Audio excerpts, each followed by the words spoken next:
गुरुर्देवो महेश्वरा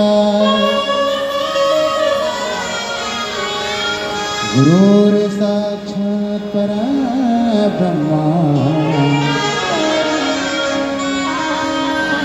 तस्मै श्री गुरुवे नमः।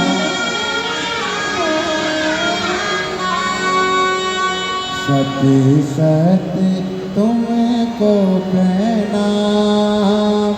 गुरुवर तुमको प्रणाम सत्य सत्य तुमको प्रणाम गुरुवर तुमको प्रणाम। शिव पंचायत में 5 देवताओं को बिठाया जाता है। एक माँ जगतजननी दुर्गा भवानी, भगवान विष्णु, भगवान श्री गणेश, भगवान शंकर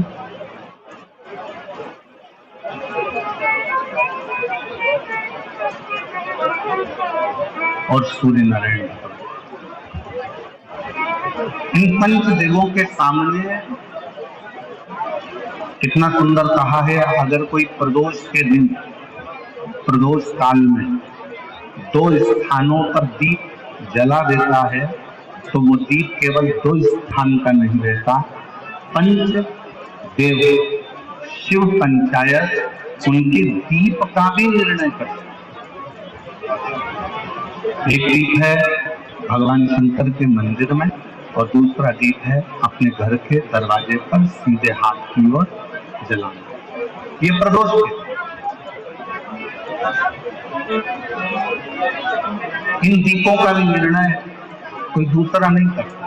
इन दीपों का भी निर्णय अगर कोई करता है तो भगवान शंकर की जो पंचायत है शिव पंचायत, भगवान शिव की जो शिव पंचायत है वो निर्णय।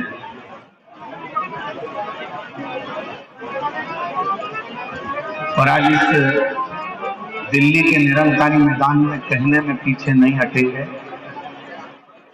मानव सेवा संस्थान एवं शिक्षा संस्थान जो ये दिल्ली में कथा करा रही है, कौशल जी गर्ग और उनकी पूरी समिति तत्परता से जो कार्य करी है, उसमें कहने से पीछे नहीं हटेंगे। जिसने प्रदोष काल के समय पर भगवान शंकर का पूजन किया है, जिसने प्रदोष काल के समय पर शंकर का स्मरण किया है, जिसने प्रदोष काल के समय पर भगवान शिव के मंदिर में दीप प्रज्वलित करा है, जिसने प्रदोष काल के समय पर भगवान शंकर के मूल मंत्र नमः शिवाय, ओम नमः शिवाय या श्री शिवाय नमस्तुभ्यं का जाप किया है, या प्रदोष काल के समय पर शिव की कथा का रसपान किया है, उसकी जिंदगी में मेरा भोले बाबा शिव पंचायत क्या क्या देगी, ये तो दिल्ली वाले बाद में मालूम करेंगे कि उनको क्या मिलेगा।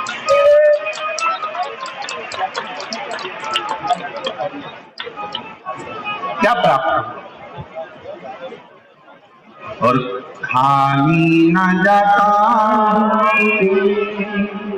दर से तुम्हारे, खाली न जाता दर से तुम्हारे, मैं भी खड़ी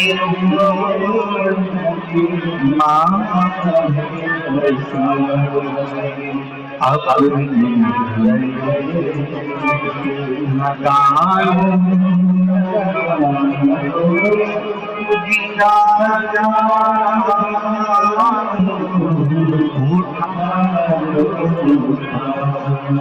भोले अपने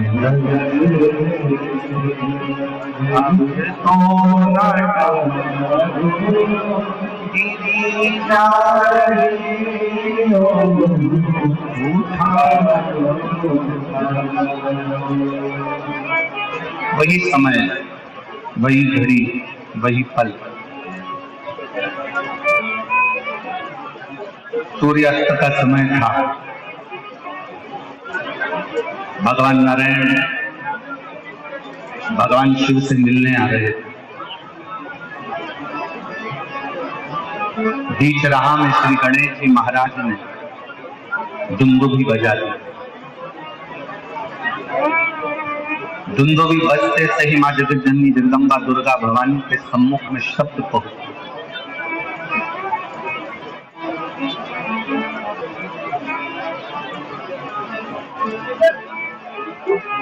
कि सूर्यास्त का समय है,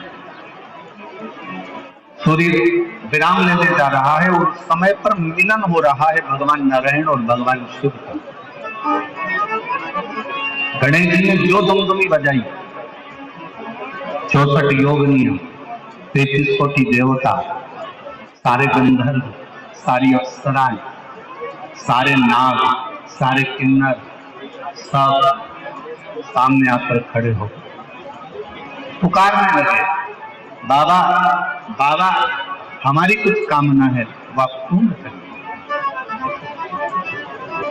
स्वयं नारायण देव कहते हैं कि इस समय पर तो सूर्य अस्त का समय है, मैं आपकी कामना को कैसे पूर्ण करूं। तब भगवान शिव से भगवान नारायण ने कहा, प्रभु आज आप इन देवों की कामनाओं को, इन गंधर्वों की कामनाओं को, इन अप्सराओं की कामनाओं को, इन नागों की कामनाओं को, इन सभी जीवों की कामनाओं को आज पूर्ण कर दी। और वो प्रथम दिन था, प्रदोष का दिन, जिस दिन मेरे शंकर भगवान को महाशब्द से पुकार कर देवताओं ने संबोधित करके अपनी कामना। और बधाई हो दिल्ली वालों सभी को, मेरे दिल्ली की एक एक जीजियों को, एक बेटियों को, बेटाओं को, मेरे जीजाओं को, मेरी माताओं को, मेरे भाइयों को, मेरे बुजुर्गों को मैं दंडवत प्रणाम कर कर आपको साधुता देता हूँ कि आज न जाने कौन सी किस्मत आपकी चेती है जो प्रदोष काल में, प्रदोष के दिन से महापुराण की कथा का लाभ, क्या पता कौन सा संजोग बना है।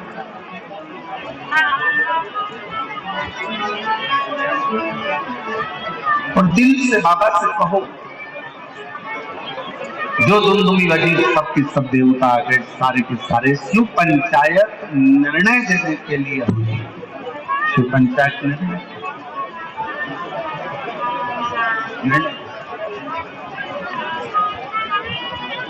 महाराज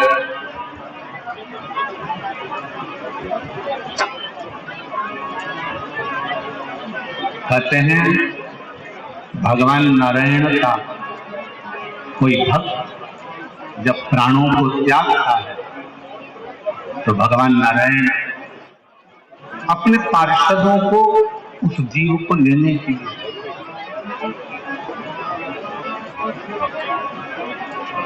भगवान नारायण पार्षदों को जीव को लेने के लिए बैठते हैं कि ये मेरा भक्त प्राणों को त्याग, मेरा भक्त प्राणों को छोड़,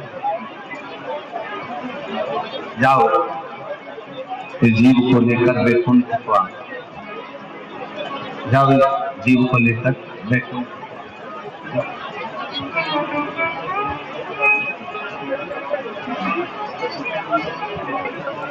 ब्रह्मदेव का यदि कोई उपासना करने वाला, दत्त देव की कोई उपासना करने वाला यदि प्राणों को त्यागता है तो ब्रह्मा जी और दत्त देव अपने पार्षद को भेज।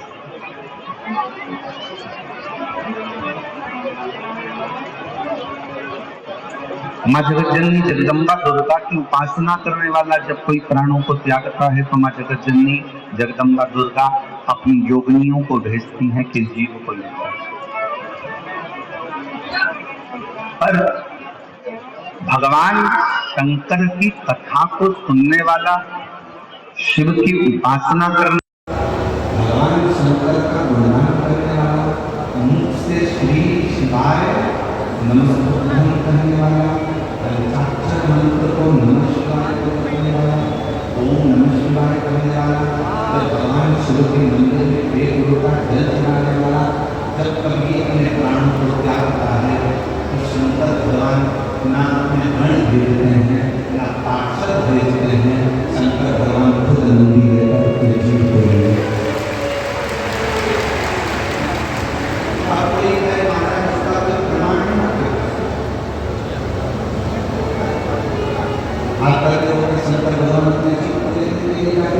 कोई प्रमाण है आपके पास? तो बहुत ध्यान से सुना, इसका प्रमाण कहीं दूर जाने की जरूरत नहीं है। इसी कलिकाल, इसी कलयुग में नरसिंह मेहता का चरित्र पढ़ो। नरसिंह मेहता सतयुग के, नरसिंह मेहता त्रेता युग के, नरसिंह मेहता द्वापर के, नरसिंह मेहता इसी कलयुग के। लेता है तो इंजीनियरिंग की उपाधि मिल जाती है,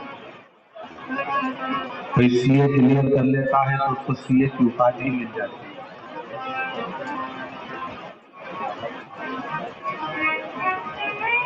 किसी ने महामंडलेश्वर की उपाधि धारण करी है, किसी ने जगत गुरु की उपाधि धारण करी है, किसी ने महंत की उपाधि धारण करी है।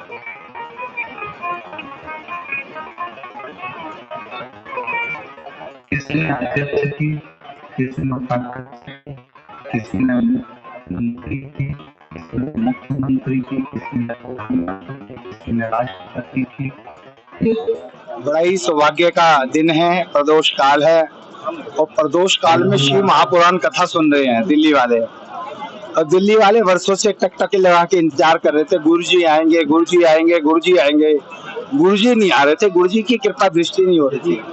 दिल्ली वालों पे कृपा दृष्टि हुई है। और विशेष बात है, इस कथा के अंदर ही शिवरात्रि, प्रदोष काल, सारे अच्छे दिन इस कथा के दौरान 7 दिनों में आ रहे हैं। और आज प्रदोष काल का दिन है, तो देखो भक्तों का अपार जनसमूह, इतना जनसमूह आज तक किसी भी कथा में मैंने नहीं देखा। लगातार जनसमूह बढ़ रहा है, व्यवस्थाएं भी इधर उधर, तो कैसे मैनेज कर रहे हैं? ये जो भोले के भक्त है ना, जो आप देख रहे हो, ये व्यवस्था बिल्कुल खराब नहीं करते हैं। ये व्यवस्था को बना कर रखते हैं, हर तरह से हमारा सहयोग करते हैं। बिल्कुल धीरे धीरे आते हैं और धीरे धीरे जाते हैं। भंडारा भी होता है तो धीरे धीरे खाते हैं। लगातार साधु संतों का भी कथा में आगमन हो रहा है, तो क्या चाहिए? साधु संतों की, दिल्ली तो साधु संतों की भूमि है। और दिल्ली में अगर कथा में इतनी बड़ी कथा शिव महापुराण हो रही है, गुरुजी आ रहे हैं, साधु संत नहीं आएंगे तो हमारी कथा सफल ही नहीं होगी। हमारी कथा में साधु संतों का हृदय से स्वागत है। आज के आमंत्रण में मनोज तिवारी जो सांसद है उत्तर पूर्वी दिल्ली के, वो भी कुछ देर में पहुंचने वाले हैं, तो कैसे देखते हैं? हमारे सांसद जी मनोज तिवारी जी इस क्षेत्र के सांसद हैं। बाकी इस क्षेत्र के सांसद नहीं है, पूरे विश्व के दिलों की धड़कन है मनोज तिवारी जी। रात में उनका कोई प्रोग्राम था, वहां से अब नैनीताल से सीधे कथा में आएंगे। और उन्होंने अपने घर पे प्रेस कॉन्फ्रेंस भी की थी इस कथा को लेकर। वो तन मन धन से गुरु जी के चरणों में है और इस कथा के लिए हमारे साथ सहयोग कर रहे हैं। भक्तों से भी क्या निवेदन रहेगा, क्योंकि 3 दिनों से भक्तों से सिर्फ एक यही निवेदन है, कोई प्यासा दिखे तो उसे पानी पिलाएं, कोई भूखा दिखे तो उसे खाना खिलाए, बिस्किट खिलाए, कुछ भी खिलाएं और उनकी सेवा करें। ऐसा मौका जीवन में दोबारा आने वाला नहीं है। अपनी गाड़ियों से ना आए, मेट्रो से आए, कैब से आए, ऑटो से आए, सरकारी बस से आए, लेकिन अपनी गाड़ी ना लाएं। अभी बताया गया कि मौसम पंडित जी ने कहा कि कल जो है शिवरात्रि मनाई जाएगी, उसके मौके पर क्या करेंगे, टाइम क्या है? मैं ये तो बोल रहा हूँ, शिवरात्रि पे हम गुब्बारे लगवाएंगे और अपना टॉफियां बांटेंगे और भगवान भोलेनाथ की शिवरात्रि को बड़ी धूमधाम से मनाएंगे। भगवान की कथा जीवन की व्यथा को समाप्त करती है और शिव जैसे ही कल्याण के देवता हैं, जगत को अमृत प्रदान करके स्वयं विषपान कर लिया। भगवान शिव ही ऐसे देव हैं जो जीवन की विषमता को समता में बदलते हैं। आप देखेंगे इस परिवार में ऊपर से कितनी विषमता है।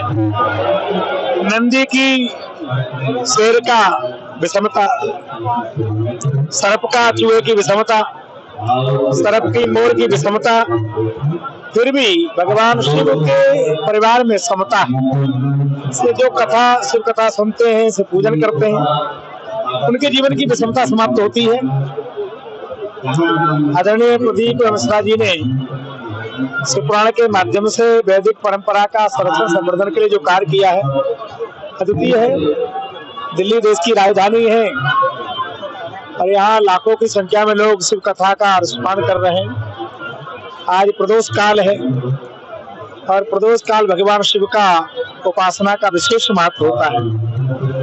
भगवान से प्रार्थना करूंगा सबके जीवन की वासना समाप्त हो, सबका जीवन उपासनामय हो, हर जीवन की चेतना जागृत हो, राष्ट्र धर्म संस्कृति के संरक्षण संवर्धन के लिए लोग कार्य कर पाए, ऐसी हम भगवान से प्रार्थना करते हैं। आप कुछ कहेंगे, एक ही कथा में शिवरात्रि भी, एकादशी भी, सभी प्रकार की जो 7 दिनों में पूरा सब चीज समय होगा। भगवान की जो कृपा होती है तो इस प्रकार का योग बनता है। महाराज दशरथ ने पूछा था राम जी को कब अभिषेक करें, बोले जब राम जी को अभिषेक होगा वही शुभ दिन होगा। भगवान की कथा वैसे तो कहीं भी हो, किसी समय हो, सुबह ही शुभ करती है, परंतु प्रदोष काल, महाशिवरात्रि, सोमावती अमावस्या, ये सब योग भगवत के पास ही होते हैं। तो हम दिल्ली वासियों का सौभाग्य है, इस प्रकार का सुयोग प्राप्त हुआ है। सबका कल्याण हो, सबके जीवन की विषमता समाप्त हो, सब समता को प्राप्त हो, राष्ट्र संस्कृति के संरक्षण के लिए काम करें, ऐसी में कामना करता। शुभकारी तो होगा ही अपने आप में, क्योंकि एक तो देखिए गर्मी को देखते हुए भी करा गया और दूसरा जो प्रदोष काल है उसको देखते हुए किया गया। तो आप देख रहे होंगे भीड़ जो है जो पहले दिन थी उससे आज कहीं ज्यादा भीड़ भी है। तो अपने आप में बहुत बड़ी बात है कि दिल्ली वालों को आज मौका मिला है कि शिव महापुराण जो दिल्ली की धरती पे पहली बार श्री प्रदीप मिश्रा जी द्वारा हो रही है। तो आप मानिए, मैं मानूंगा कि जितने लोग यहाँ आए हुए हैं उनको शिव महापुराण सुनने मात्र से ही उनके सभी कष्टों का, रोगों का निवारण होगा। साधु संतों का भी आगमन लगातार बढ़ता जा रहा है, अब कथा समाप्ति की ओर है, संख्या भी बढ़ रही है, तो कैसे देखते हैं? देखिए बहुत अच्छा, अपने आप में एक बहुत अच्छा मैसेज है। और संत समाज तो जहाँ शिव जी का गुणगान होगा तो संत समाज तो सबसे पहले खड़ा होगा, क्योंकि उनके बगैर आशीर्वाद के तो इतना बड़ा प्रोग्राम संभव ही नहीं है। तो ये और हमारे लिए अच्छी बात है कि महाराज जी आज आए, हमारे बीच में आशीर्वाद दिया, जो इतना बड़ा प्रोग्राम को और सक्सेसफुल बनाने हैं। कथा के बीच शिवरात्रि आएगी तो क्या विशेष रहने वाला है, क्योंकि हस्तिनापुर दिल्ली की सबसे महत्वपूर्ण। देखिए उस दिन का विशेष तो अभी महाराज जी जैसे बताएंगे, ऊपर प्रदीप मिश्रा जी, तो वैसे ही उस हिसाब से सारा प्रोग्राम रखा जाएगा। अभी नहीं बोला है उन्होंने, कुछ अनाउंस नहीं किया है, वो जैसे बताएंगे तो वैसे सारा प्रोग्राम रखा जाएगा। भक्तों से यही आवेदन रहेगा मेरा कि अधिक से अधिक संख्या में आए और यहाँ आकर के जो कुछ नियम है उनका पालन करें और अपने आप ही स्वयं अपने बच्चों का, अपने जो परिवार वालों का ध्यान रखें, क्योंकि यहाँ सबसे ज्यादा जो आ रहा है आप देख रहे हैं कि उनके बच्चे खो रहे हैं। तो बच्चों के हाथ में कुछ अपना नंबर लिख के रखें या उनके हाथ में कोई उनको आई कार्ड बना के रखें, जिससे कोई अगर बच्चा खो जाए, भूल ना पाए या कुछ छोटा बच्चा है तो उसका नंबर मिला करके उसको जल्द से जल्द हम वापस पहुंचा सके। जी बोल शंकर भगवान की जय, बोल गोपेश्वर भगवान की जय। हम प्रदीप मिश्रा जी की कथा काफी टाइम से सुन रहे हैं और उस कथा का लाभ भी मिला है। जो हमने कार्य सोचे वो हमारे पूरे भी हुए। और यहाँ दिल्ली में तो माध्यम हमारी गुरु माँ बनी है, माता जी है हमारी। दिल्ली की कथा के माध्यम तो ये, हम तो कल जा रहे थे ऋषिकेश, आए तो ऋषिकेश से हैं, और पर हमारे को बहुत लाभ मिला प्रदीप मिश्रा जी की कथा से। क्या कुछ कहेंगे? प्रदीप मिश्रा जी ने कहा कि दिल्ली वाले इतने लकी हैं कि उनको आज जो कथा है उसका लाभ मिलता है। नहीं, दिल्ली वाले तो हमेशा ही लकी रहते हैं, चाहे प्रदीप मिश्रा जी की हो चाहे किसी की भी कथा हो, दिल्ली वाले तो बढ़ चढ़ के भाग लेते हैं। दिल्ली वाले क्या लाभ मिला है प्रदीप मिश्रा जी से? अब लाभ तो ये भक्त लोग बताएंगे, हम तो दिल्ली में पहली बार आए और शंकर भगवान की कथा में तो लाभ ही लाभ है। और भी क्या कहेंगे? बहुत लाभ है। प्रदोष कथा आपको मिली है सुनने की? देखो प्रदोष तो एक शंकर जी तो महाराज जी हमारे हमेशा अंग संग रहते हैं।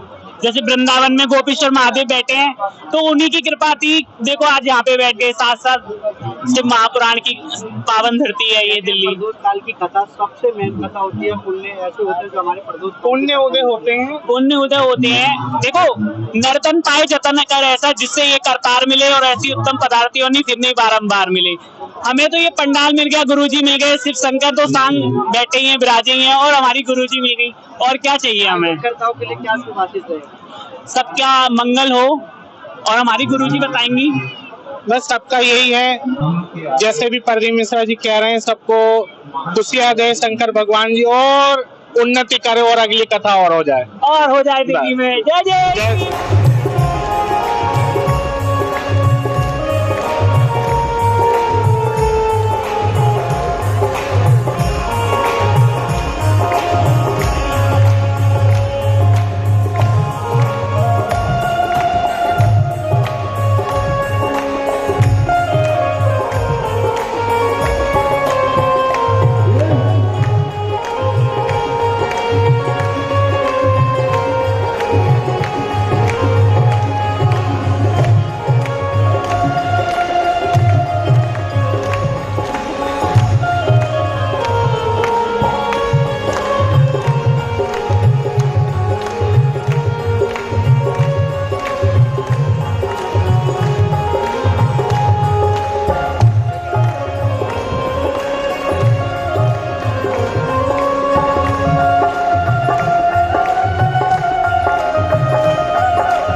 कि हम लोगों के इस दिल्ली में और खास तौर से इस क्षेत्र में परम पूज्य दुनिया के एक ऐसे कथा वाचक जो कथा ही नहीं कहते हैं बल्कि वो जीवन का रास्ता दिखाते हैं, ऐसे पूज्य प्रदीप मिश्रा जी का मेरे तरफ से भी हाथ उठा करके आप लोग ताली बजा करके स्वागत कर दीजिए। गुरु जी में बहुत क्षमा चाहता हूँ, मैं 3 दिन से था के लिए और इस कारण से मैं उपस्थित नहीं हुआ। एक दिन आ रहा था, उसी दिन आंधी तूफान आ गया, तो उसकी व्यवस्था करने में भी लगा रहना पड़ा। आपने बड़ा इंतजार हृदय दिखाया। एक दिन आपने कहा स्वयं बंद कर दिया क्योंकि सुरक्षा सबसे पहले है। तो मेरी तरफ से मैं आपका एक शिष्य हूँ, आपका एक स्नेह पात्र हूँ और इस पूरी कथा के पीछे जो हमारे कौशल जी और पूरा जो समाज करा रहा है उसमें मैं भी शामिल हूँ। मैं तो बस इतने ही आपके स्वागत में कहना चाहता हूँ। हमारे बनारस में बोलते हैं, आप भी मेरे साथ 2 लाइन गाइएगा। चौथा स्वर दे दे, चौथा काला।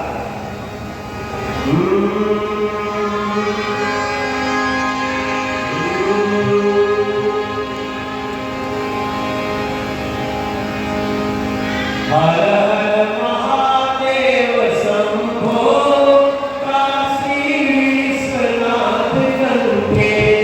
हर हर महादेव शंभो काशी विश्वनाथ गंगे। हर हर महादेव शंभो काशी